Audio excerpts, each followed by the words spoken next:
AITA for taking my daughter's college fund back after she said she was going no contact? This is one of the hardest things I've ever written because I never thought I'd be here, questioning if I'm in the wrong for something that, deep down, feels like a betrayal from both sides. I, 45F, am a single mom, and I have been for the better part of my kids' lives. My husband passed away when Ella, 18F, and Jake, 16M, were still young. It's been just the three of us for years, and I've done everything in my power to support them, love them, and make sure they have opportunities one didn't. Losing my husband was devastating, but I knew I had to keep going for my children. His life insurance policy, while not enormous, became my way of making sure they had a future, even if I had to sacrifice a lot for it. I started saving immediately after his passing. There wasn't a lot of extra money floating around. I worked full-time, paid for everything by myself, and skipped out on luxuries like vacations, new cars, even sometimes little treats for myself. Everything was geared toward ensuring their future, especially for their education. My husband and I always agreed on the importance of education, and it's something I tried to instill in my kids from an early age. My daughter, Ella, was always so ambitious. I remember when she was 10, she came to me with this pamphlet from a prestigious university, and from that day on, she was focused. "I'm going to make something of myself, Mom," she used to say, and my heart would swell with pride. I knew she had the determination and drive. I wanted to be sure I could help her get there. So, every dollar I saved felt like an investment in her future, in her dreams. But things have changed. Ella started dating this guy, Matt, 19M, about 6 months ago. At first, I thought he seemed fine. He's a bit rough around the edges, but what do I know? Young love is messy and complicated.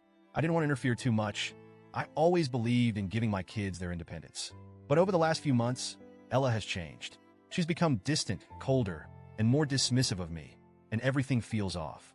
It started small, with her spending less time at home. We used to talk about her day or her plans for the future, and now it's like pulling teeth to get her to engage with me at all. I asked her if everything was okay, and she would say things like, "Stop smothering me, Mom. I'm not a little girl anymore," or "You're always trying to control me." Her words started to sting more and more. One night, we had a big argument. Honestly, I can't even remember how it started, but it escalated quickly. Ella was shouting, saying things I never thought I'd hear from her. "Once I leave for college, I'm done with you, Mom. I'm going no contact. I won't need you or your money. I won't ever look back." Hearing those words, it broke something inside me. All I could think was, after everything I've sacrificed, after all the love and effort I put into making sure she had a chance at a good life, she's just going to cut me out? Like I never mattered? It felt like a slap in the face. I didn't say much then. I just stood there stunned. When she stormed off, I sat at the kitchen table and cried. For a few days, I kept to myself, trying to figure out what to do. I didn't want to make any rash decisions. But I started thinking, if Ella really wanted nothing to do with me, if she was planning to leave and never speak to me again, why should I continue to support her education? The money I've been saving isn't just for her. It's for both her and Jake. If she's going no contact, wouldn't it be fair to take that portion and put it toward Jake's future, or maybe even save some for myself?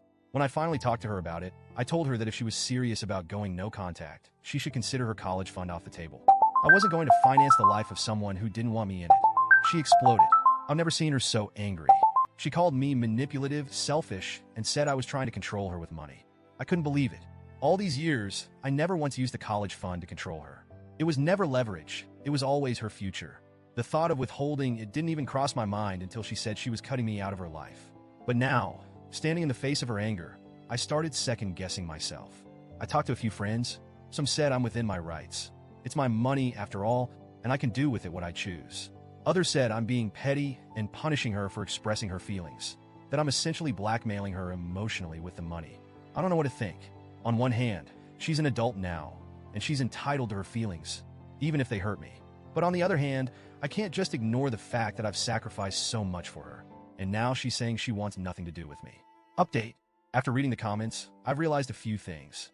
First, I don't want to make a decision out of anger or fear of being abandoned. I'm hurt deeply, but Ella is still my daughter, and I'll always love her, no matter what happens. I've also started considering that maybe there's more going on here than I initially thought. Some commenters suggested that Matt might be influencing her or even emotionally manipulating her, and honestly, it's been weighing on me. I've decided to hold off on making any final decisions about the college fund. For now, I'm going to keep it intact. I won't use it for Jake or myself until I've had a real conversation with Ella. I want to make sure she's okay, that this isn't just the influence of a toxic relationship clouding her judgment. If she still decides to go no contact, I'll respect her decision, but I hope we can come to some understanding before then. I love my daughter, and I don't want money to be the thing that drives a permanent wedge between us. So, AIDA? Or am I just a mother struggling to protect both my child's future and my own heart from breaking.